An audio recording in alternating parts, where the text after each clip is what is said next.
and welcome to Preppy, where we revolutionize how you prepare for IELTS. Today I'll be telling you how I achieved Band 8 in my writing test in the very first attempt. So let's get started. So let me share the mantra with you guys. These are some things that I followed, and that's the reason I scored an 8 band score in my writing module in the very first attempt. So let's get started and see what I did and what you should do to get the score that you need. Number one, you need to understand the format of the test, and along with that you also have to understand the parameters. So a lot of us read the format and we think that it's sorted, we'll be able to score the bands that we dream of. But that's incorrect. You need to understand the factors on which the IELTS examiner or evaluator is going to assess you on. So these are the 4 parameters: task response, lexical resource, coherence and cohesion, and grammatical range and accuracy. So these are the 4 parameters on which the examiner will assess you on, and the combined score averaging out all the 4 factors would be your final score for the writing module. So now we need to understand the importance of these parameters, what each one of them means, and what we should do to get better scores in each one of them, as each one of these parameters holds a weightage of 25%. So first of all, the step 1 after you have understood the format of the writing test, which is pretty simple, that you have to complete 2 tasks, task 1 in 20 minutes, task 2 in 40 minutes, and the total of your writing test has to be completed in 1 hour. So now you need to go to Google, and that's what I did. I went online and searched for the band descriptors for the writing test.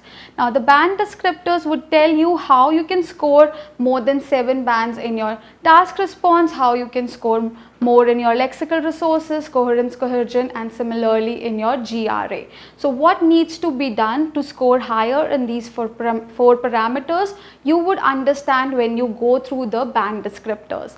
And for that, I would be posting the link in the description box. You can click on that and you will be able to see the video in which I have explained all these band descriptors in detail. So I have made your work easier. You can go to that link, watch that video, and get clarity on what the IELTS examiner is looking for in your writing. Next up is regular feedback. So one thing I was sure about is that it does not matter how much I practice. It matters how much I get the feedback and how well I implement that feedback to improve the level of my writing. So I was completely new to the IELTS test. I had no idea what are the band descriptors, what are the different parameters, and what I should do. But this feedback thing was something that I was sure of, that I need to get feedback. I did a simple thing. There was this friend of mine who was an IELTS trainer. I asked her to evaluate a couple of my writings, just about like say 3 to 5 essays, and she told me what are my mistakes with regard to these 4 parameters. So if I tell you about myself, my grammar was perfectly fine. I did not make many grammatical errors. My lexical resource was also good. Task response was on point. I was kind of missing out on coherence and cohesion. And trust me, if you understand how to use the linking words, you will never go wrong in your coherence and cohesion. And that's what I did. I just focused on my weak area. I focused on the parameter that I was a little weak in, and then I was able to score an 8 band score.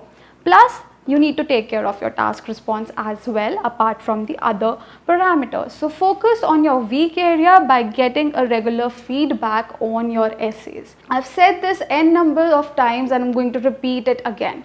You don't have to write 50 essays, you just have to write 10 to 15 essays, and after writing each essay or after writing each letter, you have to get it evaluated from a trained professional or from a trained IELTS trainer, and then you just have to follow the feedback, improve upon it, and showcase that feedback or implement that feedback in your next writing. So 15 essays, 15 writings are more than sufficient. And this is the place where we come in handy, and we are here to help you out through our one-to-one personalized guidance courses. This is what we do. We basically ask you to write your essay, your letter, or your task 1 and your task 2. You have to submit it to us on our email ID, and during the next session we will be evaluating it in detail based on these 4 parameters, telling you where you're falling short and what needs to be done to improve your band scores. So this is our strategy, and this is the manner in which we can help you. Third is time management. Now this is very important. Once you have understood the task response, you have taken the feedback, but let's say you're not able to complete the task in the stipulated time during the test. What's the fun of the feedback? What's the fun of understanding the parameters? You were not able to complete the test. So in any case, if you leave out half of your essay, you will never be able to get the desired band score. So what we basically do is we would help you in managing your time. Now we know task 1 has to be completed in 20 minutes and task 2 has to be completed in 40 minutes. But you can also complete your task 1 in lesser than 20 minutes if you are finding your task 1 easier, and spend a little more time on your task 2. Now for task 1 as well as task 2, my strategy and my ideology is that you focus or spend extra time on understanding the question. So even in your task 1 and in your task 2, take about 3 to 5 minutes to read the question.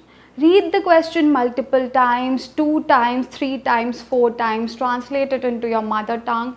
Once you have understood the question, you can never go wrong in your task response. Once you have understood the question, you will never deviate from the topic. So spend the first 5 minutes in understanding the question, kind of generate a few ideas and create an outline in your head. Then take about 3 minutes to write your introduction, 25 minutes for your body paragraph, and then 5 minutes for your conclusion. And if you can spare time, 2 minutes would come in handy to proofread your entire writing test. So this is what we have to do. Similarly, in your task 1, you can spend about 3 minutes for your question, understand what the question is asking, read all the 3 bullet points they have given you, or just focus on the graphical representation when it comes to the report writing. And then you have to basically start framing your ideas and write each paragraph in about 3 to 4 minutes, and that's how you'll be done in 20 minutes.